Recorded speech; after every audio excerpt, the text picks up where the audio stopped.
Joan, how many years did you work for the BBC? I started full-time in 1976 and I left in 1984. So Right. that's about just over 7 years. Right. And had you trained as an artist?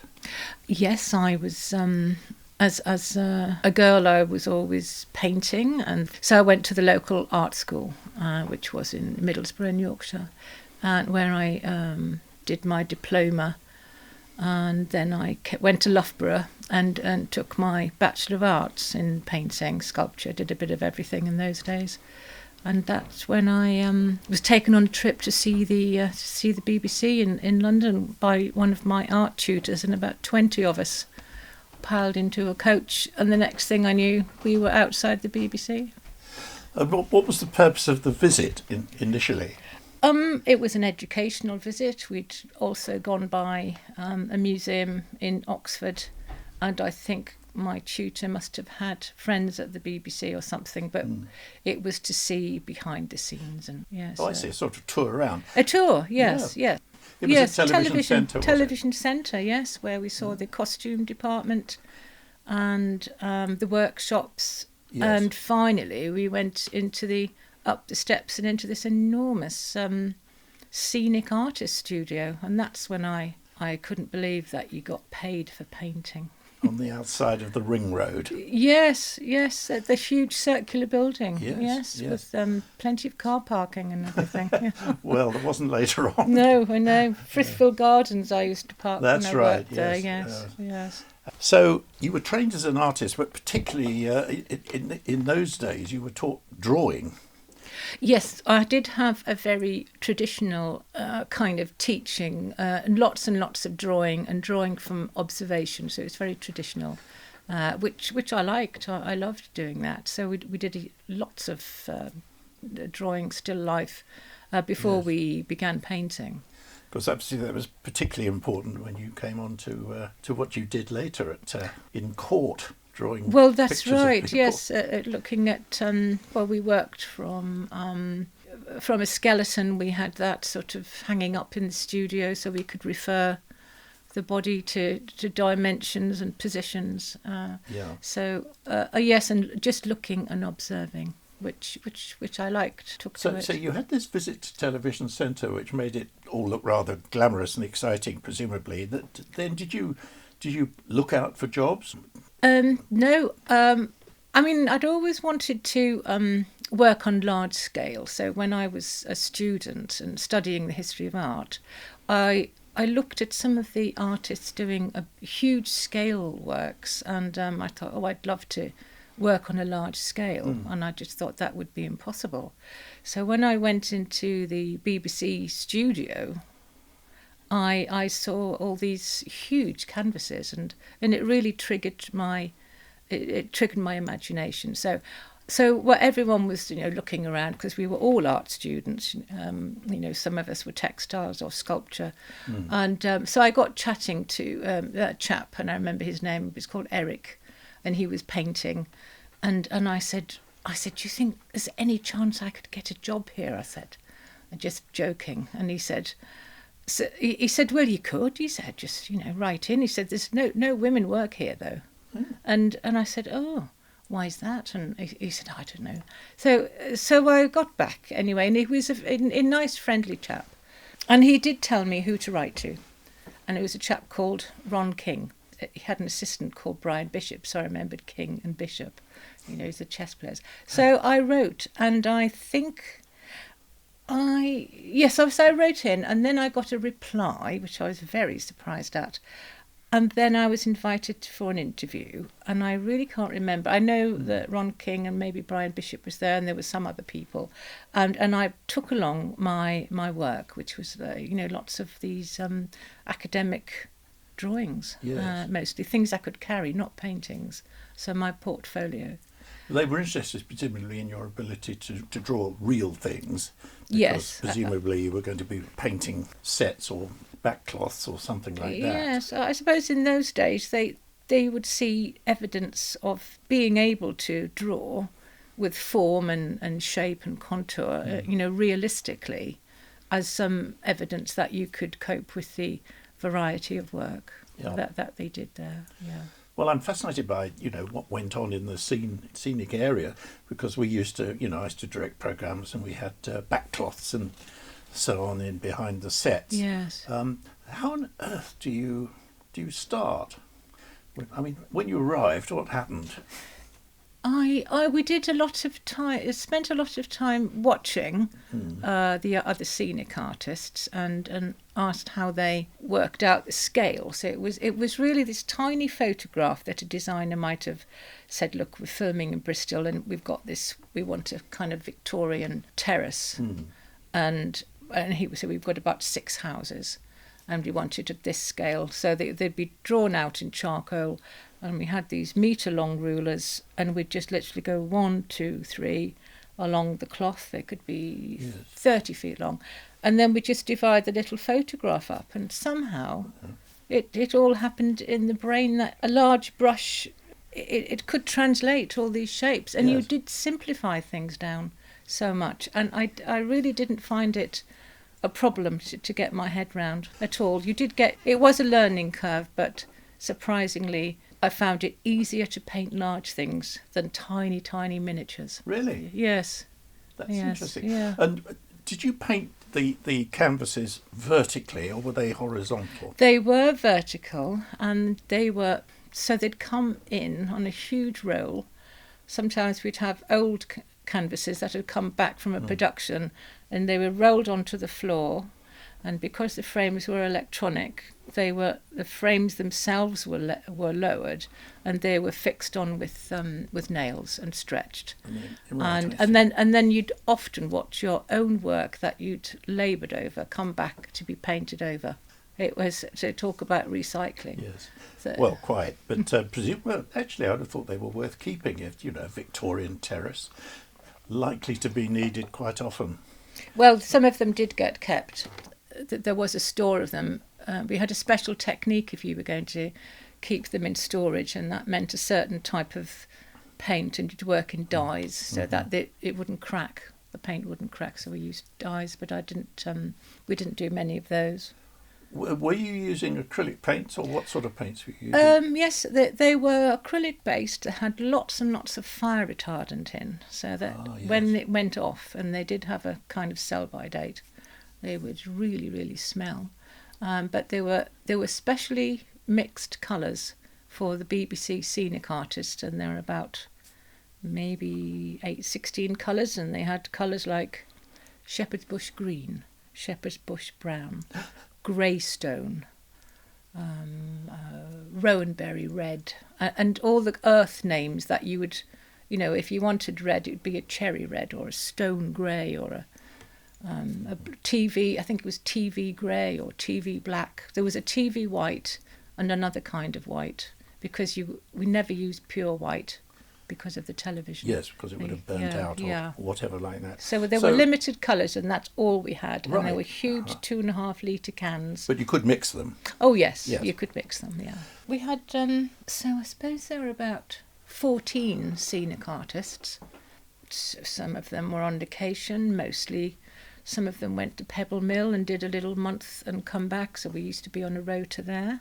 And we had 4 colour hands, and they were 4 guys who put the cloths up, took them down because it was very heavy work, and they also mixed our paints, and they got us paints. We had a little shopping list, and they cleaned our pallets, these huge pallets, when we'd finished a job. So we were very spoiled. I mean, you were up ladders, painting all this stuff, scaffolding? What No sort of... scaffolding. It was done? a purpose-built scenic artist studio, and it had natural light up from it's like a cathedral inside. It was huge.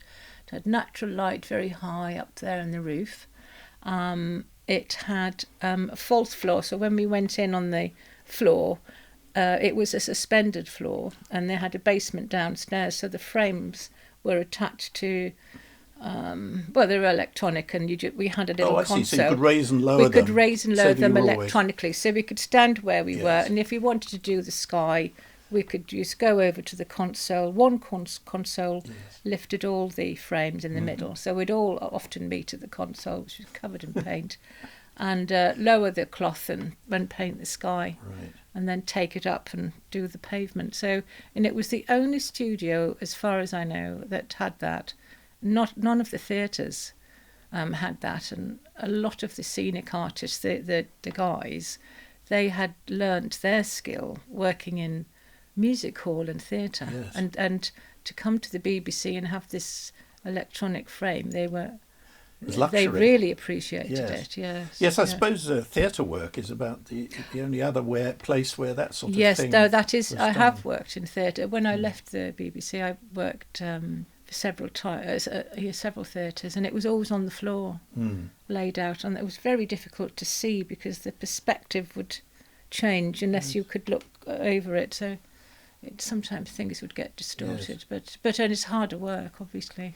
You didn't have to have a camera looking at your work so that you could check what the colours were like on, because these were approved colours, really. Yes, they were already, what they call harmonious in a way. Yes, they were, they were all slightly sludgy, I would say.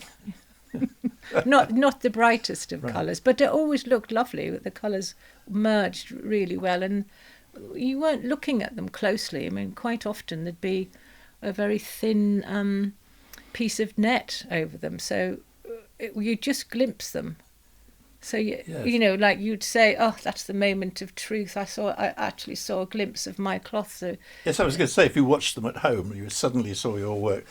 yes, you'd never recognise it. In fact, if you saw that it was a cloth, you'd think you hadn't done your job, because it had to really look realistic Yes. and not stand out too much. But when a cloth came back in after use, the colour hands used to have these massive buckets of paint and huge paintbrushes or rollers, and paint half in blue for sky and half in shepherd's bush green or brown. Mhm. And that was traditional. And It's then like priming a canvas. a priming yes. that do dark, Yes. light and dark, and then Yes, you yes. would come and paint your own Yes. design onto it. Yes, Right. I must say design and organisation of shapes and where the trees would be, and looking back and going back and forward until you get to the detail.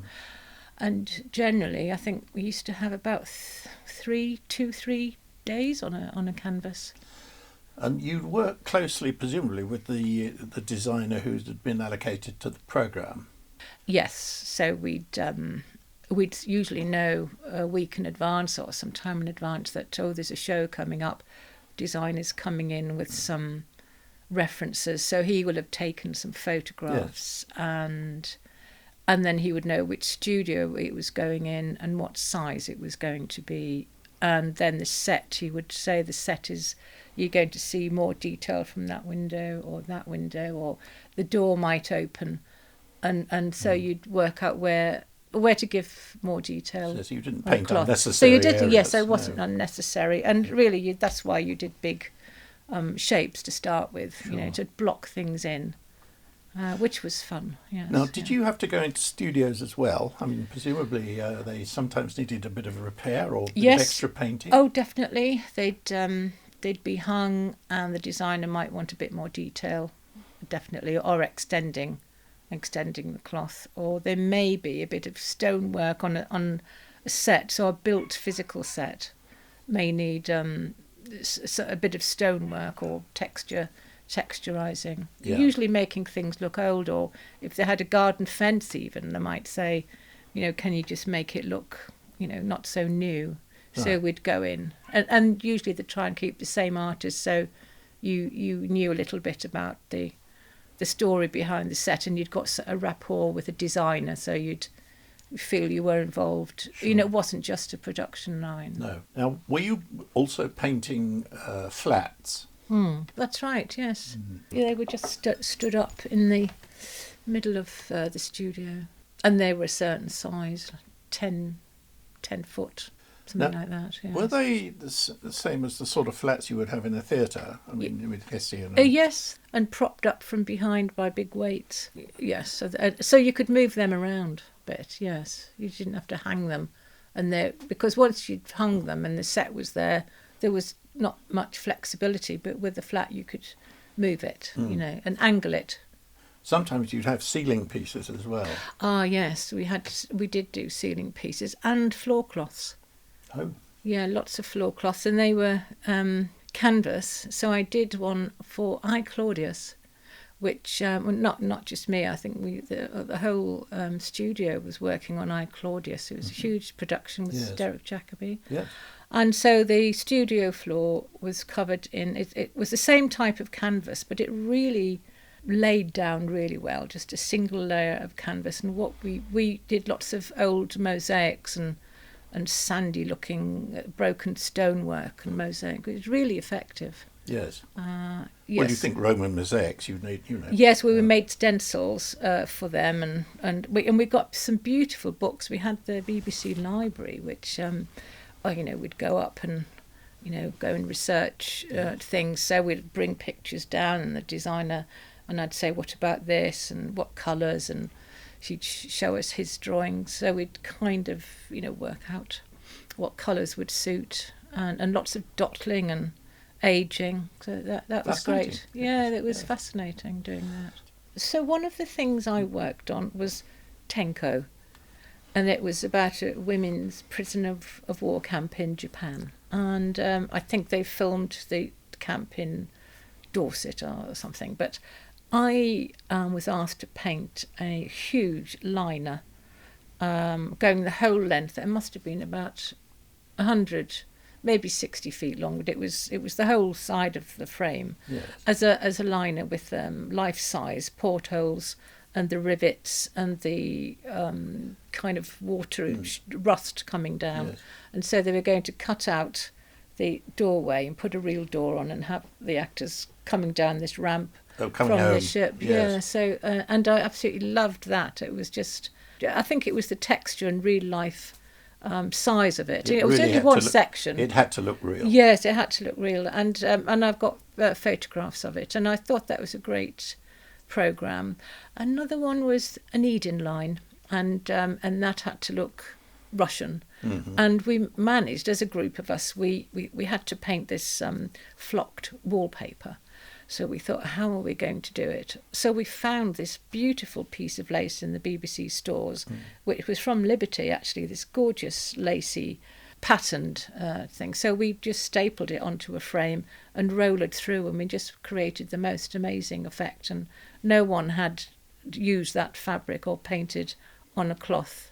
And so we did use it. We were quite resourceful in creating effect, and the designer was very pleased with it anyway. So. It had to look like flock wallpaper. Yes, this canvas on the whole, it was, yes, the canvas had to look like wallpaper, and we had to paint pictures on, like three-dimensional paintings of Russian generals. Again, it was very distant, and it didn't get great scrutiny, but it gave the atmosphere.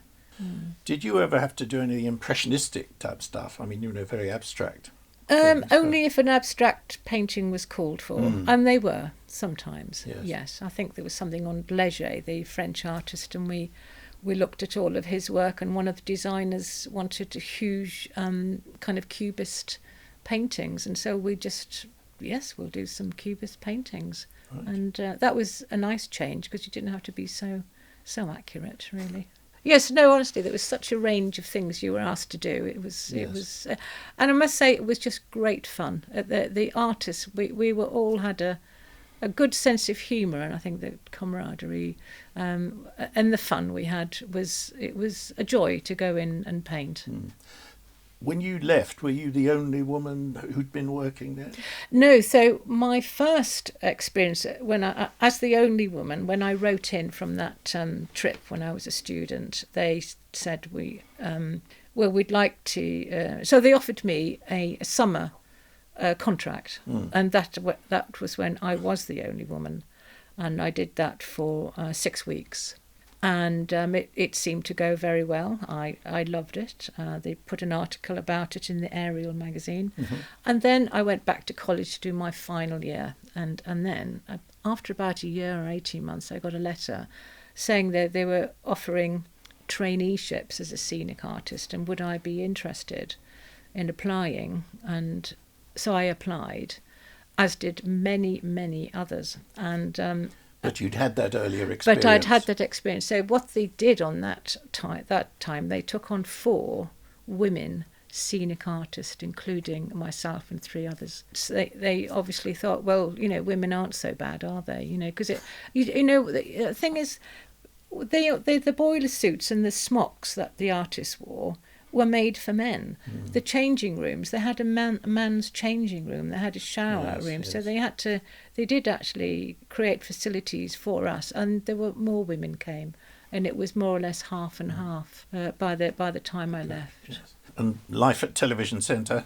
Oh, the BBC bar, we used to go there. We used to go up in our overalls at lunchtime. That's when there were 4 of us women, and some of the guys went on strike because they did not like women in boiler suits going to the bar. So, yes, I can imagine they thought, well, they had to change. They couldn't go in their boiler suits. So we did smarten up and get changed. But the BBC bar, BBC restaurant, and it was just fascinating going up there, just mingling with whatever was being filmed and the actors that you just took it as normal. Yes. But we had a BBC bank.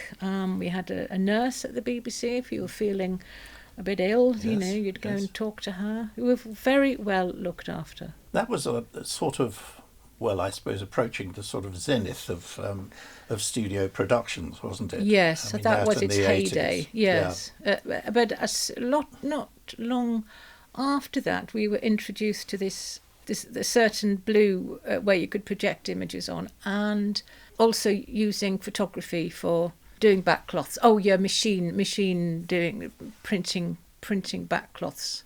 Oh. So we were. So someone would take a photograph and it would be printed? Yes, I think some museums were experimenting with this. So we were anticipating the end of the usefulness of scenic painting, and also lots of directors wanted to use real life more so than a studio setup. So we felt it was changing. It had its heyday. Yes. So that was a purely photographic process, was it, on a vast scale? Well, I think technology had advanced at that time, where you could print huge, our printers, the dot matrix. Yes, the dot matrix thing. Yes. They'd found technology had just improved, and they were printing huge ones, so you can just input, and they would print them out. So you cut out the middleman. And that would basically be an external company that would print those, presumably. Yes, I mean they didn't use them at the BBC, but we felt, a lot of us thought it could end up going that way, but I think it was more to do with people wanted to work on location more and have that reality, and not this fake. But with I Claudius, it worked perfectly, because you could recreate something that you maybe can't find today. No, absolutely. Were you doing other things besides scenic painting at that stage? I mean, I know you went on to do court work. Whilst I was at the BBC, and during those 7 years, it was pretty exhausting, full on, at the BBC, and we used to often go in weekends to do overtime. So, but the range of work, there was lots of work, and at one time, I think the BBC owned the little theatre on Shepherd's Bush Green. Oh, yes. Which was a Victorian theatre, and sometimes we were asked to go down and to paint flats down there. So there would just seem to be lots of ways that they could use our skills, and but we were asked to do some paintings of copies of old masters. A Moon and Sixpence, the story of not Cézanne. It was never boring, I must say. It wasn't all large scale as well. But if you had a country house or something like that, and you had paintings on the wall, you would be asked to paint sometimes portraits or something. Yes, so something relevant that gives a bit of extra depth to an actor. Yeah. I mean, so one of the things I did enjoy doing was it was a play. I think it was called Play for Today, and it was Elizabeth Alone, and the screenplay was by William Trevor, and so it called for the actress to be filmed doing a watercolour, and so I was assigned that particular production, and I did several watercolours, and I had to be filmed with the work in progress as a double, but it was just my arm and hand and the watercolour. So I was on hand for a week or so, So they filming maybe in one come of the back studios. to it at different times in the story. Yes, so they'd put a little insert of thing. But I think I wore a similar dress, and then they just filmed me, and I did get repeat fees for that one. So, Yes. but again, you see that the range of the work was always so unexpected. You'd never know what you'd be asked to do next, really. Now, how about the other work you did? I mean, you talked about the courtroom. Yes, well, when I stayed at the BBC and then went freelance, and then I got married and we moved to Plymouth, and I applied to go on a course. It was a computerised paintbox course, and there were 6 places, and I wrote in, and I got one of the places, and I loved drawing on a tablet. And then somebody within the office said, "Who is that person drawing all the time?" And I said, "Oh, it's me." And he said, "Oh, well, it's okay." He said, so he asked me. He said, "We could do with a court artist." He said, and I said, I did not know what that was. And he said, so I brought in some more drawings anyway, my portraits, which I'd kept from my student days. So he said, "Well, when we need a court artist, we'll ring you." So so I did. So I must have gone to about. So I did that for about 2 or 3 years for the BBC. So I went to Plymouth Magistrate Court, the Central Criminal Court, and Bristol, several courts there, and somewhere else in Truro. I went to Truro, and maybe some other places. It was all in the West Country. Exeter, yes. So And London as well. no, not London, because it was a regional. So it was a regional thing. Yes. So not London. So you sat in courtrooms, listened to cases, and drew So I pictures. sat in courtrooms, and first of all I had to find out, I was very intimidating going to court, but in those days I aligned myself with the press, so I could, if you said you were press, you could go in the press seats, and you got better views than the other seats, which tended to be further away. So I had a good look. And that's all I had to do was to look, and I had a little notebook because I had to remember the names, who was the judge, who was defending, and all the names of the barristers in the court. Would you just draw the people in the dock, or were you also drawing the? Oh, you cannot draw any witnesses. You can't draw anyone in the jury, and. So I was only asked to draw a likeness of this particular person. I was given a name. What about the judge or the? Oh yes, I could draw the judge. I mean, when it fell back on that, some of the judges were the same judges that I'd see quite often, and I'd think, oh, it's him again. But you only saw the back of the heads of the barristers. Right. And so I did a lot of drawings of wigs, the horsehair wigs, but it was the defendants really who was my main concern, and because so often they'd been in remand or something for months, so there were no pictures of them, so you couldn't Google them or anything, so they literally were what you drew. They had to be from memory, because I think since the days of Victorian times, drawing in courts had been forbidden, and since 1920, I think. And so I just took a little book in, and I still have the little books, and I drew tiny sketches of a nose or an eye, and drew things like high forehead, But you couldn't be seen to be drawing. No, and I was very careful that, if I was... you can't do that now. I went to the Old Bailey recently, last year, and it's much stricter. You can't take your phone in or anything you can write on now. But in those days, I could at least take a little notebook, and the press did as well. So I just pretended I was making, writing, and then I turned it into a sketch somehow. I could go home.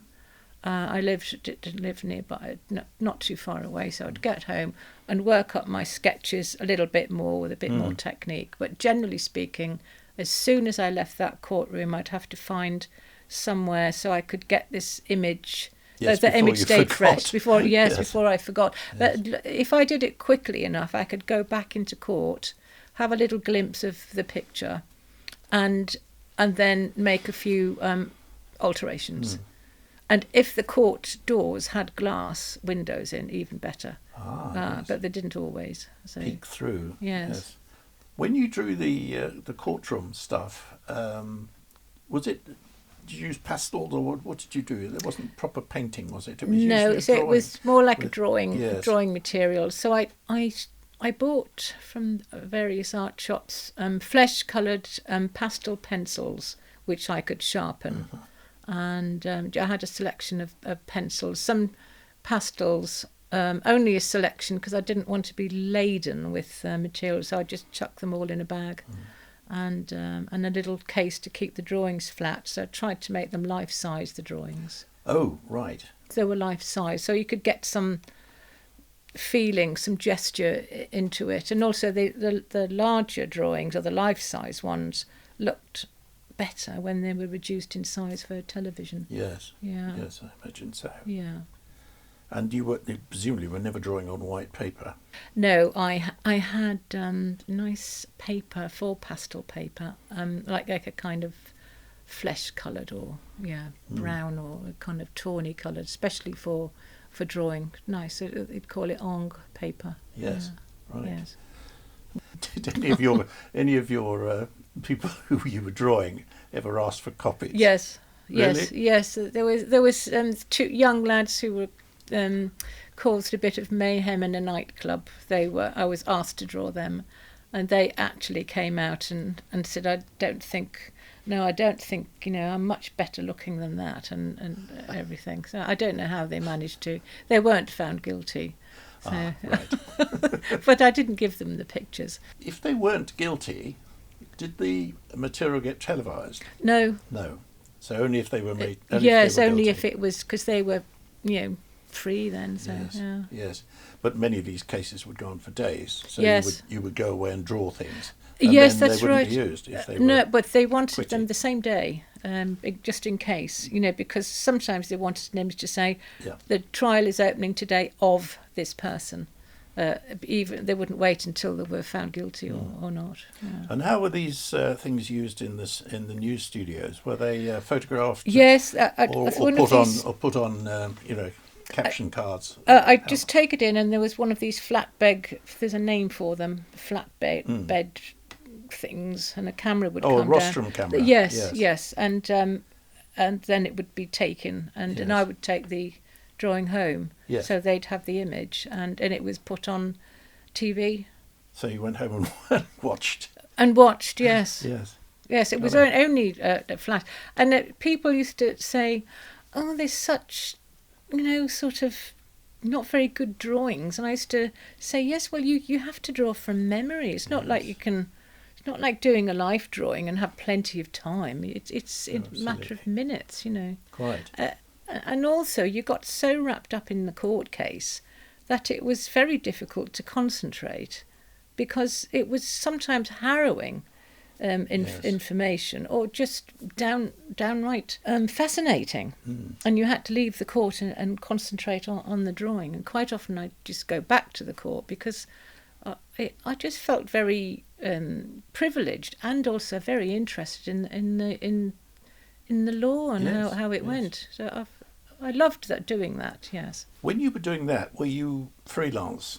Yes. Right. Yes, I was But freelance still working then. for the BBC, so you were Yes, yes. paid I was for a each drawing or freelance something. court artist, yes, and I Yes. did it for a while, and then didn't do it. I mean, it paid reasonably well, yeah. So that job ended, and now it's all the BBC's still going down in Plymouth, I believe. Yes. Yeah. And you still see these drawings from the courtroom. Yes. well, Fascinating. yes, it is. Yes. What happens to these drawings afterwards? I've got most of them. Just keep them? Just they're all at home. Yes. Yes. Yeah, in a drawer. Right. Yes. But it's not like cartoons where you never had to draw politicians, presumably, unless they were in No. court. No, no. I mean, then that would be quite difficult, because everyone knows what a famous person looks like, Yes. so that would be quite tricky to. Well, I was going to say, if you don't get the person in the dock absolutely right, it doesn't desperately matter because... No, exactly, because you're not comparing it No. to anything. No, but exactly. quite often, yes, I mean, some people do become infamous, and they do get photographed, but Yes. not often. Yes, quite. So you enjoyed your time at the BBC? Absolutely, you have yes, good memories yes, of it? and lots of good friends I met there, which, Oh, good. yes. Well, thank you very much, Jan. I think that's an extremely interesting story, actually, Jan. Thank you. I enjoyed Good. it. That's Thank you. good.